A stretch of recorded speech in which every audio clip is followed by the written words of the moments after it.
El Evangelio no se limita a influir en fracciones de la vida. Si se quiere describir el Evangelio, podríamos decir que el Evangelio de alguna manera es integral. O también podríamos decir que el Evangelio es transversal, o si queremos llevarlo un poco más allá y apretando el límite, podríamos también decir que el Evangelio es absoluto y que el Evangelio de alguna manera es excluyente. Por esta razón es que el Evangelio, en verdad, no puede ser disfrutado sin la ayuda del Espíritu Santo. Solo quienes son llenos del Espíritu Santo, solo aquellos que son dominados por el Espíritu Santo, son los que pueden aceptar estas verdades y vivir a través de ellas. Queridos hermanos, sean bienvenidos a una escuela dominical más en la primera iglesia de Concepción.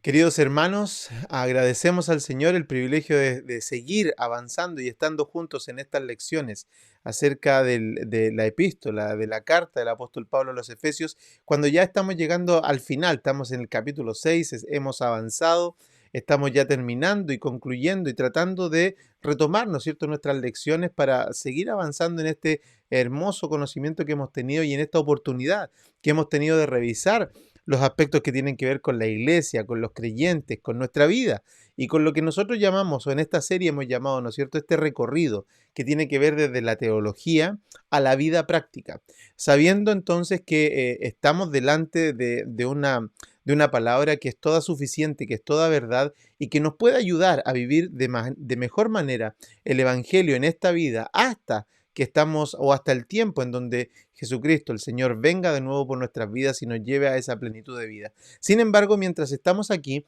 hemos sabido y hemos entendido que debemos dar una batalla, debemos dar una lucha, debemos estar conscientes de que esta vida tiene tensiones y debemos administrarlas y manejarlas a la luz de la palabra y a la luz del conocimiento que tenemos de la Escritura. Hoy vamos a hablar de esta porción, de la última porción que tiene que ver con las relaciones, con el sometimiento que Pablo nos ha estado enseñando, y vamos a abordar los versículos 5 al 9 en esta lección. Así que les quiero invitar que ustedes también busquen su Biblia, o abran su Biblia o empiecen a mirar los versículos que tienen que ver con el capítulo 6, versículos 5 al versículo 9, y demos lectura juntos a esta palabra, o sigamos la lectura, ustedes en sus casas y yo acá, y hagámoslo juntos en el nombre de nuestro Señor Jesucristo. Dice así la Escritura: Siervos, obedeced a vuestros amos terrenales con temor y temblor, con sencillez de vuestro corazón, como a Cristo, no sirviendo al ojo como los que quieren agradar a los hombres, sino como siervos de Cristo, de corazón, haciendo la voluntad de Dios, sirviendo de buena voluntad como al Señor y no a los hombres, sabiendo que el bien que cada uno hiciere, ese recibirá del Señor, sea siervo o sea libre. Y vosotros, amos, haced con ellos lo mismo, dejando las amenazas, sabiendo que el Señor de ellos y vuestro está en los cielos, y que para Él no hay acepción de personas. Les invito a que un momento oremos al Señor. Padre, Señor, te agradecemos por el privilegio de estar nuevamente a la luz de tu palabra. Te rogamos, Señor, que nos ayudes esta tarde para trabajar en tu palabra, Señor, para traer a nosotros el conocimiento, pero no solo el conocimiento, Señor, intelectual, sino aquel conocimiento que nos ayuda, Dios amado, a instruir nuestro corazón y a mover nuestras vidas hacia una vida que se asemeje más a tu carácter. Padre, te rogamos porque probablemente esta palabra vaya a ser imposible para nosotros, pero con la ayuda de tu Espíritu te rogamos, Señor, que nos ayudes para ponerla por obra, para hacerla y para agradarte a ti a través de ella. Señor, abre nuestros ojos, ayúdanos, Señor, para que podamos recibir esta palabra con humildad y sencillez. Te lo agradecemos todo por Jesucristo, nuestro Señor y Salvador. Amén. Amén. Queridos hermanos, hemos estado En este tiempo de la epístola del apóstol Pablo a los Efesios, hemos estado recorriendo toda la carta, hemos estado en nuestra escuela dominical, en cada una de nuestras lecciones, y hemos sido tan enriquecidos porque hemos tenido un panorama de lo que significa la iglesia, un panorama de lo que Pablo nos ha estado enseñando acerca del Evangelio, y haciendo un breve resumen, si pudiéramos hacer un breve resumen de 2 frases, lo que hemos visto hasta ahora es que la epístola de Pablo a los Efesios se ha dividido básicamente en 2 cosas. Una parte tiene que ver con lo que somos en Cristo y otra parte ha tenido que ver con lo que hacemos en Cristo.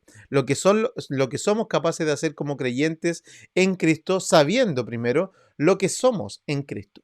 Los capítulos 1, 2 y 3 nos han hablado de esta realidad, de lo que nosotros somos, de que hemos sido elegidos, de que el Señor nos ha brindado este regalo de la salvación y nos ha dado como por sentado, ¿no es cierto? Y por seguro el hecho de que estando en Cristo nosotros somos hijos de Dios, somos parte de la familia del Señor y que también en algún minuto cuando Él venga vamos a ser llevados y vamos a llegar a esa plenitud con Él. Lo que somos eso, somos hijos de Dios, somos personas que tenemos un valor por sobre las cosas terrenales y por tanto tenemos una ciudadanía ahora mucho más alta, mucho más elevada que lo que pudiéramos alcanzar como más alto en esta tierra. Así que eso da paso a los capítulos 4, 5 y 6, que son los que hemos estado revisando en las últimas lecciones, para entender ahora lo que podemos y lo que debemos hacer como siervos de Cristo, pero también como gente o como personas que ya son parte de la familia del Señor. Es decir, una vida que es transformada en la manera en que se relaciona, en sus distintas etapas, pero también en las distintas dimensiones, en cómo nosotros nos vamos desarrollando a medida que crecemos o a medida que vamos tomando ciertos roles en la sociedad. Pablo nos ha estado diciendo hasta este punto, desde el capítulo 4 en adelante, cómo es que se ha producido en nosotros una unión entre pueblos, cómo es que el Señor diseñó para la iglesia, ¿no es cierto? Que fuera una iglesia que no fuera conformada ya solamente por un solo pueblo escogido, sino que ahora los que son parte del pueblo, parte de la iglesia, parte también del cuerpo de Cristo y también parte de la familia de Dios, son aquellos que no solamente son judíos, sino que ahora también son gentiles. Allá por el capítulo 4, versículo 6, Pablo decía lo siguiente, que los gentiles son ahora coherederos y miembros del mismo cuerpo y copartícipes de la promesa de Cristo Jesús por medio del Evangelio. Esa es una gran verdad, es una verdad brutal para nuestra comprensión, porque no es simplemente que ahora nosotros también vamos a recibir algo, como una migaja, o vamos a recibir parte, o vamos a recibir una fracción de lo que Cristo ha ganado en la cruz, sino que el Evangelio dice que ahora nosotros somos, los gentiles, somos coherederos, es decir, que tenemos una participación conjunta, ¿cierto? Como miembros del mismo cuerpo y partícipes también de las promesas de Cristo. Y están las dos cosas, están la unión en el mismo cuerpo, es decir, la unión en el mismo cuerpo que es la iglesia, pero también copartícipes de las mismas promesas que Cristo o de los mismos beneficios que Cristo ha obtenido por su muerte en la cruz y por supuesto, por haber dado y haber pagado el precio por nosotros los pecadores. Esa unidad, ¿no es cierto?, de una nueva familia en Cristo nos ha llevado también a movernos al hecho o a la realidad de que ahora también tenemos una unidad en el funcionamiento de las iglesias, en el funcionamiento como el cuerpo. En el capítulo mismo 4, ¿no es cierto?, versículo 11, haciendo recuerdo, Pablo decía que el Dios, el Espíritu Santo, a través de su sabiduría, ha constituido para la iglesia, a algunos los constituyó, ¿no es cierto?, como apóstoles, a otros como profetas, a otros como evangelistas, pastores y maestros, de tal forma que la iglesia no solamente tiene unidad, ¿no es cierto?, en términos de, ahora, digamos, de unión de razas, por ejemplo, por decirlo de alguna manera, sino que también tiene ahora una unidad, debe vivir en unidad en el cuerpo de Cristo en términos de la misión de la iglesia, en términos del trabajo, en términos de la vida que ahora llevamos juntos para servir al Señor. Por lo tanto, cada uno tiene roles y cada uno de esos roles tiene sus ámbitos, ha tenido sus espacios y ha tenido, por supuesto, sus limitaciones. Así es que el apóstol nos ordena de lo macro hasta lo más específico donde vamos a llegar hoy, para mostrarnos esta realidad de que siendo hijos de Dios, hay cosas en las que nosotros podemos participar. La vida, la unidad no se quedó ahí, sino que también nos ha mostrado que esta unidad debe implicar también separación. Separación, por supuesto, de la manera en que el mundo opera, separación de las formas del mundo, porque en el mismo capítulo 4, versículo 17, nos muestra esta verdad de esta forma. Dice, esto pues os digo y requiero en el Señor, sabiendo todo lo anterior, por supuesto, requiero en el Señor que ya no andéis como los otros gentiles que andan en la vanidad de su mente, sino que Pablo va a insistir y va a seguir avanzando en mostrarnos que debe haber esta separación, debemos despojarnos del viejo hombre, debemos dejar cuestiones como el enojo, las malas palabras, la avaricia, las pasiones desordenadas, los abusos, los excesos y todas esas cosas que vamos dejando del mundo, entonces son elementos que digamos, por relación inversa ahora, nosotros debemos aplicar lo contrario o una nueva manera, una nueva naturaleza en nuestras relaciones. Nosotros, como el Señor oró, ¿no es cierto? Cuando oraba por sus discípulos, antes de su muerte en la cruz, Él oraba al Padre pidiendo que nos guardara del mal, pidiendo que sus discípulos fueran guardados, no solamente que no fueran apartados del mundo, sino que en el mundo donde les tocaba vivir fueran guardados del mal. Y había algo muy, muy especial en esa oración, que era que el Señor decía, Padre, santifícalos en tu verdad. Tu palabra es verdad. Queriendo decir con esto entonces que estas cosas que estamos viendo aquí ahora, que Pablo nos está mostrando por el Evangelio, son aquellas cosas por las que Jesucristo también oraba para que nosotros las aplicáramos. Y aquí es donde nosotros empezamos a ver cuestiones bien prácticas acerca del Evangelio. Cuando Pablo decía, por ejemplo, en el versículo 31 del capítulo 4, quítense de vosotros toda amargura, enojo, ira, gritería, maledicencia y toda malicia. Y cambia entonces y nos da una nueva manera de vivir. Nos dice ahora, sed benignos unos con otros, sed misericordiosos, ser perdonadores unos a otros, como Dios también os perdonó a vosotros en Cristo. El Evangelio es el que suple todas estas necesidades de cambio en nuestra forma de vivir. Es el Evangelio por el cual nosotros ahora podemos vivir de manera distinta y debemos vivir de manera distinta, porque esta es una meta no elevada para aquellos que portan y son, digamos, parte del cuerpo de Cristo y portan el Espíritu Santo en ellos.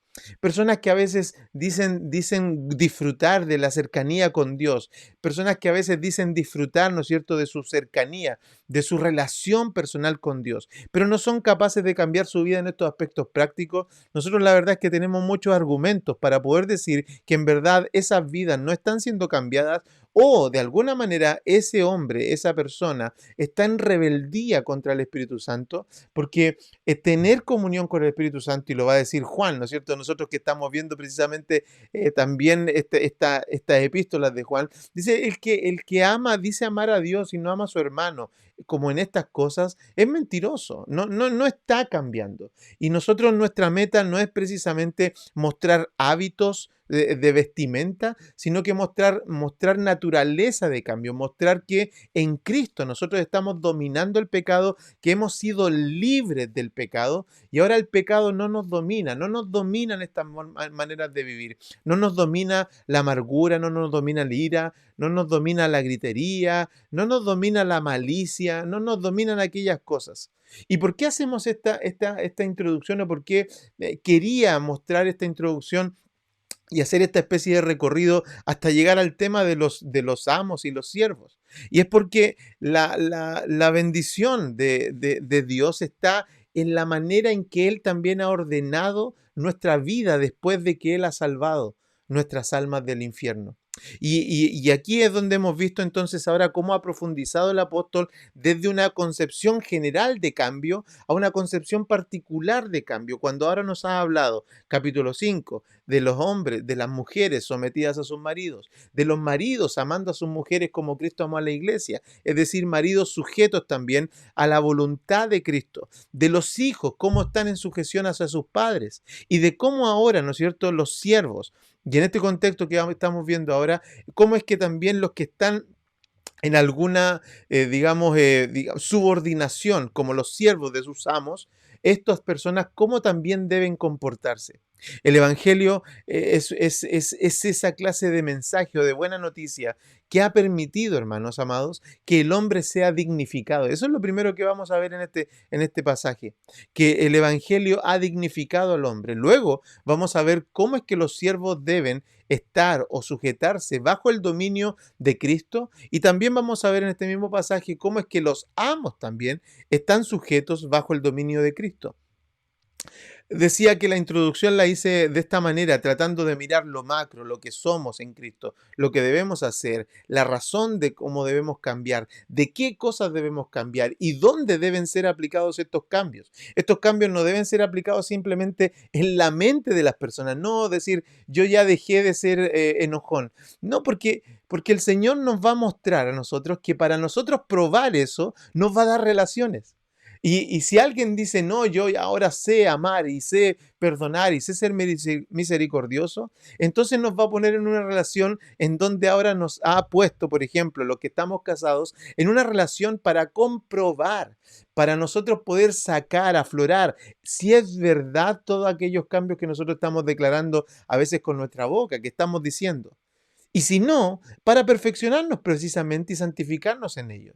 Hermanos amados, las relaciones que Dios nos ha dado y las relaciones que Dios no nos ha quitado, ¿cierto? Como por ejemplo estas de dependencia, de todavía no somos libres, tenemos que trabajar, estamos sujetos unos con los otros, no son maldad de Dios, no son un hecho de que Dios no haya podido intervenir en ello. A veces personas, por ejemplo, van a malentender esto cuando dicen, a mí me gustaría ser libre, no tener un jefe, por ejemplo.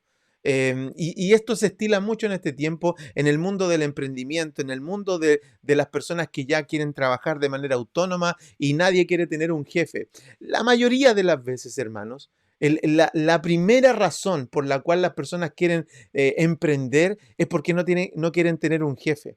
Y la verdad es que detrás de eso, en muchas ocasiones, lo que hay es ese intento de mandarse solo y no tener nadie que lo mande. Y es triste porque muchas de esas personas terminan no siendo disciplinadas cuando son autónomos, cuando nadie los manda, cuando nunca se sujetan, cuando nunca rinden bien en un trabajo, cuando nunca hacen las cosas de manera ordenada y cuando nunca tienen límites, tienen parámetros. A veces, hermanos, pasa que las personas quieren arrancar de sus trabajos no porque quieran aspirar a mayores cosas, sino porque no supieron lidiar con los trabajos, no supieron lidiar siendo subordinados, no supieron lidiar, ¿no es cierto?, en algunas materias en los trabajos siendo creyentes. Y a veces el hilo más corto es decir, no, es que el jefe era malo, no, es que este trabajo a mí me oprimían, o incluso diciendo, ¿no es cierto?, argumentando acerca de la iglesia y diciendo, no, yo me salí de este trabajo porque por más tiempo para la iglesia. Hermanos, el Evangelio nos llama a examinarnos, porque si hay algo en que probablemente en este tiempo nosotros vemos debilidad en las iglesias y vemos debilidad en los creyentes, es precisamente en el carácter transformador del Evangelio en las vidas de las personas, pero de manera real, no en los sentimientos y no en la forma, en los pensamientos. No tampoco en unas declaraciones que son vacías y sin, digamos, evidencia empírica o práctica de las relaciones. Un padre que dice amar a Dios y se aíra constantemente con sus hijos. Un padre que no sabe tratar los problemas en su casa. Una mujer que no sabe, ¿no es cierto?, responder a sus emociones. Una mujer que no puede dominar algunos aspectos de sus emociones y se ensaña contra sus hijos o no sabe manejar alguna materia. Un hombre que trabaja y en verdad pasa de trabajo en trabajo porque nunca logra dar con un trabajo donde en verdad se sienta cómodo y siempre hay algo que falla, siempre son otros, siempre son las personas las que le hacen mal, siempre son las personas. Hay que revisarnos y hay que analizar. Y como yo decía hace tiempo, cuando hablaba con jóvenes, decía, revisa tu corazón en verdad. Revisa lo que hay ahí, porque en verdad puede ser que lo que esté pasando es que el Evangelio no esté mellando, no esté llegando a esas áreas de la vida y en esas áreas de la vida esté terminando siendo tú el Señor. Este texto nos muestra estas tres verdades entonces. El Evangelio dignifica al hombre. Los siervos están bajo el dominio de Cristo y los amos están bajo el dominio de Cristo. Es que no es que se trata de que estamos bajo el dominio de hombres, estamos bajo el dominio de Cristo. dijo Martín Lutero cuando está en esa épica, ¿no es cierto?, escena que es descrita. Él dice, yo estoy cautivo de mi conciencia y de lo que soy en Cristo, porque no estaba siendo juzgado por los hombres, no estaba finalmente él muriendo, ¿no es cierto?, simplemente porque hombres lo querían matar. Él estaba ahí y sabía que él tenía que hacer la voluntad de Dios hasta las últimas consecuencias. Se dio cuenta de eso. Fue un creyente honesto, fue un creyente fiel en ese sentido. Nosotros no estamos en esa presión, pero estamos en presiones de relaciones que son mucho más, debieran ser mucho más simples de sobrellevar y tenemos que verla a la luz del Evangelio. El capítulo 6, ¿no es cierto? Versículo 5, entonces dice, siervos, obedeced a vuestros amos terrenales con temor y temblor, con sencillez de vuestro corazón, como a Cristo. Hermanos, yo digo, el Evangelio dignifica a toda persona porque por favor piensen en el contexto de esto, piensen en el tiempo de esto. Y cuando yo estaba mirando y leyendo algunas cosas, me daba cuenta de que esto de siquiera nombrar a los siervos en una epístola, en una carta pública, en una carta de orden a una comunidad de creyentes, era una total hazaña. El siquiera nombrarlos, ustedes por favor pueden leer, pueden investigar acerca de cómo era en el tiempo de Roma y en el tiempo de Grecia la esclavitud. La esclavitud y las relaciones de dependencia en nuestros tiempos, por supuesto, son cuestiones que están muy alejadas, ¿no es cierto? Nosotros no somos como los esclavos de ese tiempo y ellos tampoco tienen esa manera de realizar, no tenían esa forma en donde nosotros nos podemos relacionar hoy con contratos, con cláusulas, con acomodos que nos ayudan a relacionarnos. Pero en ese tiempo era tan distinto. En ese tiempo, según los historiadores, los esclavos eran como un bien, eran como un mueble más de la casa, eran como una pieza que era de dominio total del amo y que estos hombres entonces fueran esclavos, no tenían ningún derecho, no tenían ninguna autoridad, no tenían ninguna, digamos, ningún favor si es que el amo, por misericordia, por gracia, no se las quería dar. Es tanto así que entonces, si una esclava tenía hijos, los hijos eran de propiedad del amo y él los podía brutalidades hacer con estas personas, desde venderlos con estos bebés, desde venderlos o dejarlos o hasta ahogarlos. Y no había ningún problema, nadie se hacía problema con esto. Entonces, cuando vemos, ¿no es cierto?, hoy tan distintas las relaciones, tenemos que pensar lo fuerte que ha sido que en el Evangelio, en una epístola, ¿cierto?, aparezca esta indicación acerca de los siervos, hablándole a los siervos, como lo vamos a ver aquí, a la misma altura que le está hablando a los amos. Es como que si estuviera dirigiéndose al rey y poniendo al rey en la misma posición de un mendigo. Es como si le estuviera diciendo, miren, mendigos, compórtense de esta manera, reyes, compórtense como los mendigos. Eso es más o menos lo que está diciendo Pablo. Eso es más o menos lo que está pasando en esta epístola y aquí es donde yo digo que cuando a veces nosotros o cuando personas incrédulos critican el Evangelio y critican el Evangelio porque lo encuentran machista, porque lo encuentran de una manera, lo encuentran de otra, no, son ignorantes derechamente. Tenemos que decirlo. Son ignorantes cuando personas, incluso creyentes, están argumentando acerca del Evangelio que tiene fallos, tiene alguna manera grietas, que el Evangelio, por supuesto, no es perfecto, porque era una cuestión de la cultura, usted sabe, entonces, y empiezan digamos, a cantinflear, tratando de defender al Evangelio para que no quede mal ante otras personas, es que ignoran las verdades de la palabra. Ignoran el hecho de que en esta palabra no hay ni una cosa que sea débil, no hay una sola coma que no esté bien puesta, no hay ni una sola palabra que a nosotros no nos pueda ayudar a entender la potencia, la fuerza, el cambio, lo que produjo el Evangelio en las sociedades. Nosotros vemos aquí y vemos a los siervos ahora puestos en un lugar donde Pablo le está hablando a los siervos primero. Y fíjense en el orden, le habla a los siervos primero, cómo deben ser, cómo no deben ser. Y luego lo que le dice a los amos es lo que hace que yo vea aquí que está dignificando a toda persona. Porque le dice a los amos, en corto, al final de estos versículos, y ustedes compórtense como ellos. Esto es lo mismo cuando Jesús habló y salude a las mujeres ¿cierto? En el Evangelio, cuando Dios dignifica a la mujer, preguntándole a los hombres si tienen algún pecado, que tiren la primera piedra, nadie lo pudo hacer. Nadie defendería a una mujer adúltera en ese tiempo, sin embargo Jesús la defendió. Elevó el estatus de la mujer al mismo estatus de los creyentes o de los religiosos más digamos, estrictos de la época.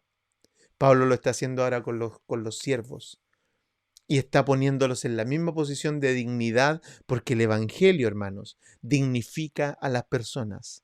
El Evangelio dignifica a las personas. Si es el problema de las personas, cuando quieren venir al Evangelio a hacer lo que ellos quieren, es que se encuentran con las trabas del Evangelio.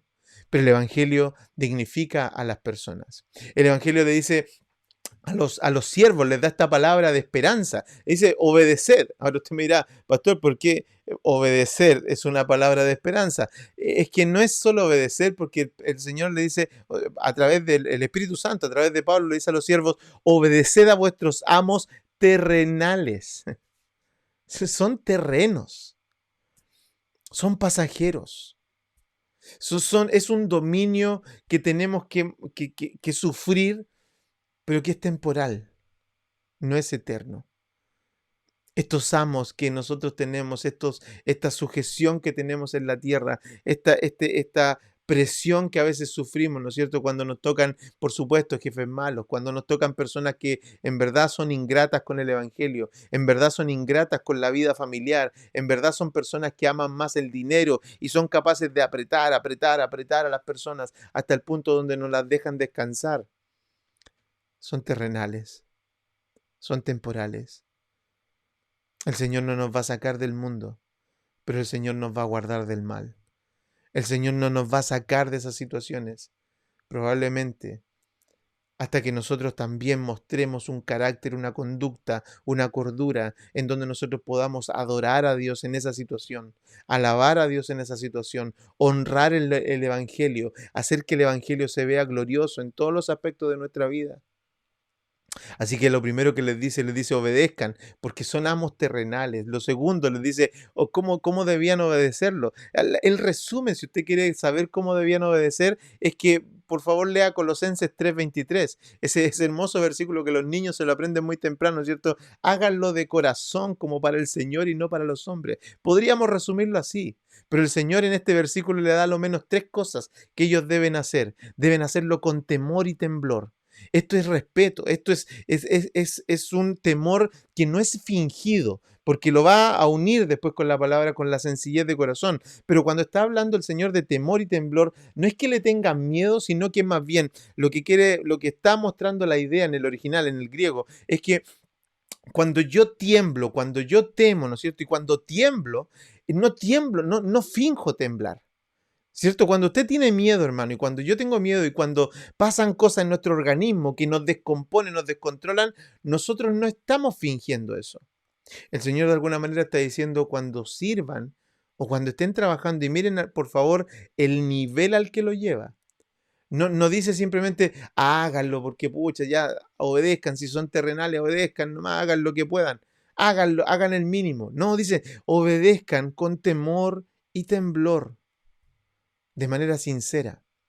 De manera que se note que en ustedes eso que están haciendo como empleados, como personas que trabajamos, ¿no es cierto? Como gente que estamos bajo el dominio de otro, en ese aspecto, en el aspecto en donde dependemos de los trabajos, ¿cierto? Lo hagamos de tal forma que se vea genuino que estamos sirviendo. Háganlo con sencillez del corazón. Esta idea, ¿no es cierto?, tiene que ver con el asunto de que cuando las cosas son sencillas, no hay que escudriñarlas mucho, ¿no es cierto?, sino que se ve a priori. Lo que está diciendo cuando muestra esta idea de decir con sencillez de corazón es que lo hagamos de tal manera que cuando alguien me mire diga, no, esta persona lo hace bien y lo está haciendo de corazón. Yo lo veo, es simple verlo, por favor, ahí están las evidencias. Es que el servicio, hermanos, es tan difícil. Por eso que yo siempre he dicho que cuando nosotros queramos ver de verdad la salud de una iglesia, cuando queramos ver la salud de un creyente, no mires su cuenta corriente. No mires cuánto ha prosperado, no mires cuántas casas tiene, no mires cuántos autos tiene, no mires probablemente facha, buena facha tiene, no mires cuánta lujos, cuántas comodidades tiene, no. ¿Sabes lo que debes mirar para ver un creyente sano y maduro? Míralo servir. Mm, Míralo servir. Porque cuando sirves, la honestidad florece. Cuando sirves, tú vas a ver a personas de mala gana, vas a ver a personas sufriendo, vas a ver a personas mirando el tiempo, vas a ver a personas sacando la cuenta hasta qué hora, por qué de nuevo. ¿Por qué tengo que quedarme otro rato? ¿Por qué tengo que hacer esto? ¿Por qué me mandan de nuevo a mí? Otra vez tengo que hacer esto. Otra vez me mandaron a mí. Todos siempre me mandan a mí. ¿Por qué tengo que hacer este trabajo? Está aburrido, no quiero hacerlo. Míralo servir y vas a ver qué tan profundo ha calado el Evangelio en sus vidas. Porque finalmente este versículo, el primer versículo, el versículo 5, introduce esto diciendo, sirvan a sus amos terrenales con temor y temblor, con sencillez de vuestro corazón, como a Cristo. La medida, hermanos, así como de las esposas a los esposos, de los esposos a las esposas, de los hijos a los padres y de los siervos a los amos, es como Cristo.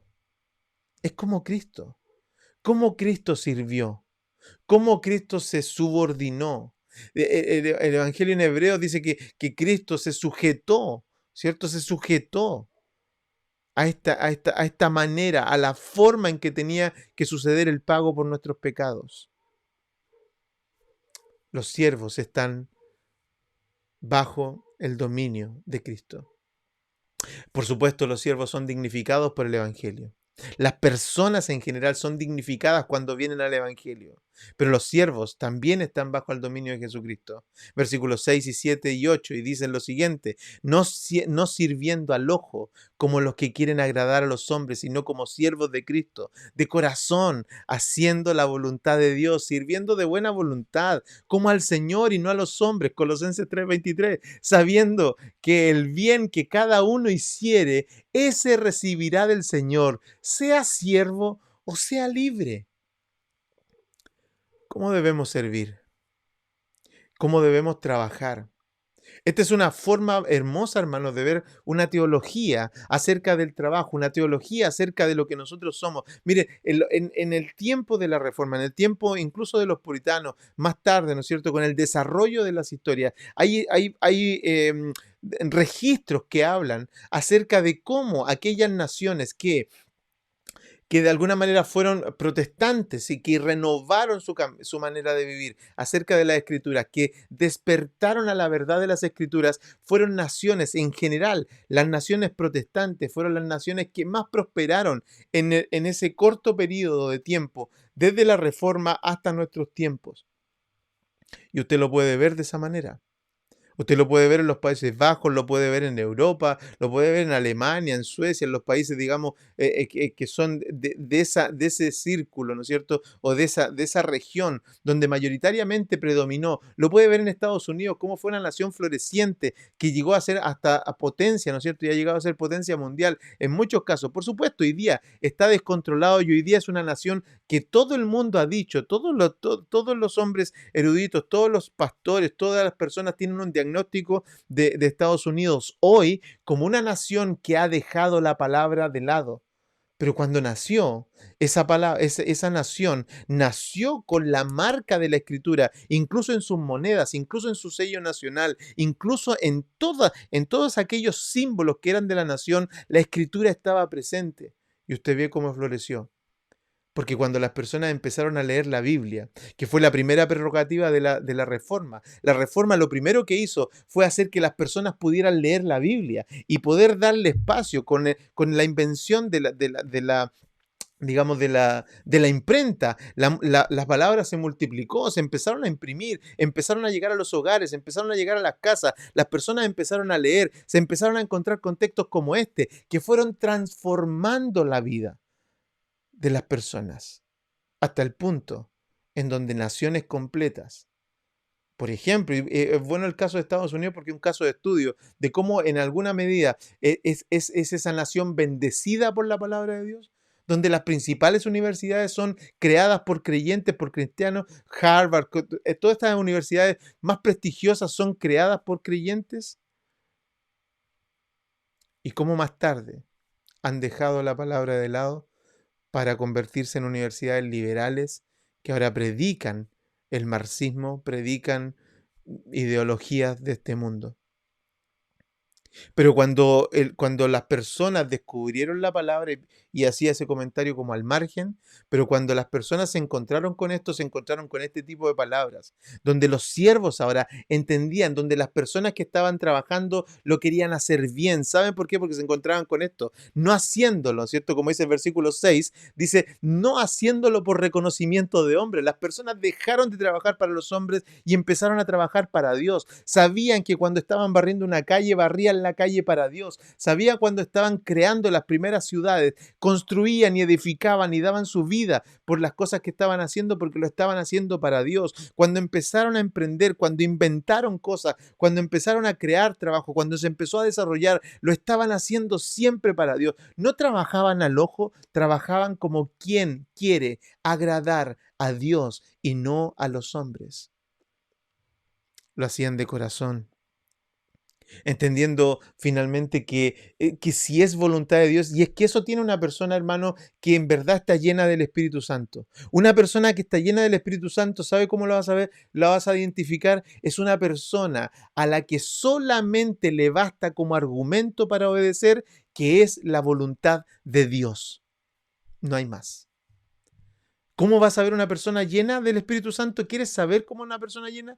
Es cuando tú le digas, mira, esto quiere el Señor, esto dice el Señor, esto es voluntad del Señor, va a decir, eso me basta. Si eso es la voluntad del Señor, eso hacemos. Si eso es la voluntad de Dios, eso es lo que vamos a hacer de ahora en adelante. ¿Quieres ejemplos? Ilústrate. Ilustrarlo, ilústralo con Josué. ¿La voluntad cuál es? Que yo y mi casa sirva a Jehová. ¿Y cuál fue la prerrogativa de Josué? Yo y mi casa serviremos a Jehová. Decidan ustedes qué hacer, pero yo y mi casa serviremos a Jehová. Así que no es por reconocimiento humano, es por reconocimiento de la voluntad de Dios. Yo no reconozco y ni estoy trabajando para que mi jefe me vea. ¿Ha visto personas que trabajan así? Que trabajan para que el jefe los vea, que trabajan simplemente y empiezan a trabajar o cambian. Yo soy informático, pero cuando las personas cambian, ¿no es cierto?, la pantalla porque estaban haciendo otra cosa, estaban leyendo el diario. Eso es tan típico, hermanos, que están haciendo cosas en sus trabajos que no corresponden al horario de trabajo. ¿Para qué lo están haciendo? Ahora barren o ahora hacen el trabajo bien porque ahora viene el jefe. O lo hacen simplemente cuando hay periodos en donde los van a bonificar, en donde los van a, digamos, a gratificar de mayor manera. Trabajan para los hombres y tienen, por tanto, recompensa de hombres. Trabajan para los bonos y, por tanto, tienen recompensa de bonos. Trabajan simplemente para lo terrenal y tienen recompensa de terrenal, pero los que trabajan para Dios, esas personas les va muy bien. Los que trabajan como para el Señor, hermanos, por testimonio personal, también se lo digo, por testimonio personal, que obviamente he estado en los dos escenarios. He trabajado para el hombre, he estado metido en esos vicios y también en oportunidades me he dado cuenta y he trabajado para el Señor, como muchos otros creyentes que también lo hacen. Pero hemos visto testimonio de que quien trabaja para Dios le va bien, entendiendo que es la voluntad del Señor, según el versículo 6, la última parte que dice, de corazón, haciendo la voluntad de Dios, sirviendo de buena voluntad. Eso no significa que es servir gratis. No significa que es trabajar gratis, pero significa una disposición, un ánimo, una animosidad de que alguien vea y diga, esta persona lo hace de buena voluntad. Tú lo mandas y no regaña, lo hace al tiro, tiene ánimo. Hermanos, si esto lo hiciéramos de tal forma en que fuera una realidad en nuestros trabajos y aún en el servicio a la iglesia, porque esto estamos hablando del trabajo, pero en el servicio a la iglesia, ¿cuántas veces se ve también, hermano, que no somos honestos en nuestro servicio? Y esto valga también, ¿no es cierto?, para que nosotros nos demos cuenta de que el estándar de Dios es mucho más elevado, no es el mínimo, es el máximo. El estándar es muy alto. Debemos servir de buena voluntad, de manera animosa, no desestimando también, según el versículo 8, no desestimando que hay consecuencias, hermanos. Buenas y malas, por supuesto. Versículo 8 dice, sabiendo que el bien que cada uno hiciere, ese recibirá del Señor, sea siervo o sea libre. Hermano, da lo mismo en qué posición estás. Da lo mismo si eres empleado, da lo mismo si eres jefe, da lo mismo si eres dueño, da lo mismo si eres esclavo, digamos, una persona que trabaja con ciertas libertades, porque podría ser, ¿no es cierto?, que tú eres un trabajador, pero tu jefe te da harto espacio. Da lo mismo lo que seas, pero si no lo haces bien, ten ojo, porque lo que hacemos, eso es lo que recibimos. Nosotros entendemos ahora por el Evangelio y por este contexto de que todas las personas son dignificadas en el Evangelio, que los siervos están bajo el dominio de Cristo y que los amos también están bajo el señorío de Cristo. Versículo 9 dice, y vosotros amos, haced con ellos lo mismo, dejando las amenazas, sabiendo que el Señor de ellos y vuestro está en los cielos y que para Él no hay acepción de personas. Es la misma medida. Y se dan cuenta, como les decía al principio, esto es como un sándwich, dignifica y luego lo termina de dignificar, mostrando esta misma idea, diciendo, ahora amos, miren, todo lo que le dije a los siervos, eso mismo hagan ustedes.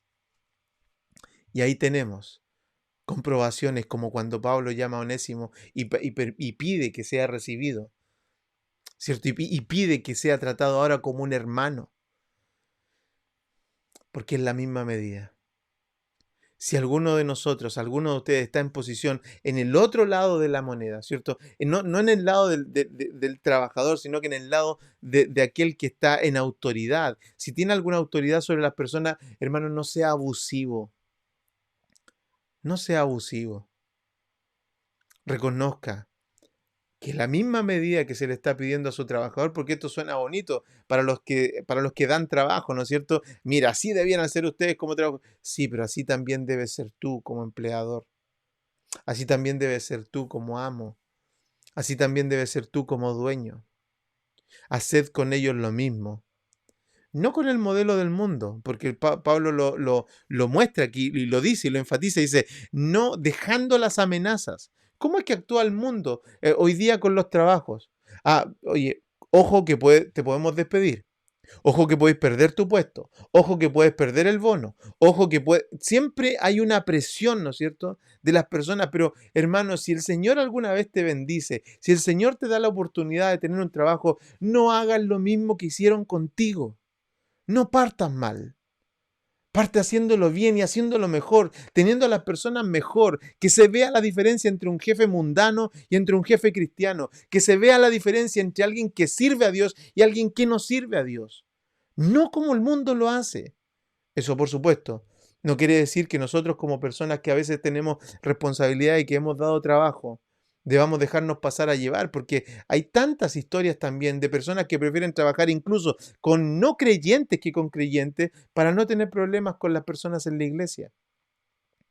Es tan triste, hermanos, en esta generación que muchas veces entre creyentes preferimos trabajar con incrédulos porque los creyentes dejan mucho que desear.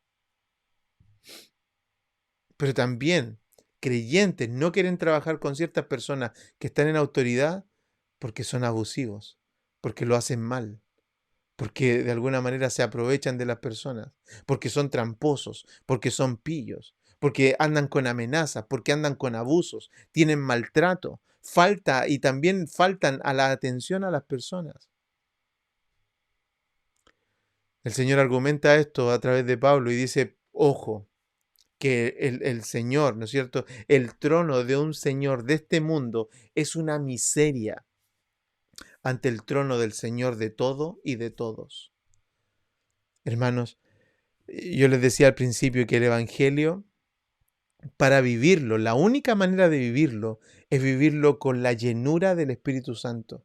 Porque hacer cosas como esta nos van a costar no solamente una parte de nuestra vida, sino que nos van a costar la vida. Nos van a costar todo aquello por lo que nosotros hemos luchado o todo aquello por lo que en verdad nos hemos definido en el mundo. Vamos a tener que botarlo a la basura y vivir de una nueva manera.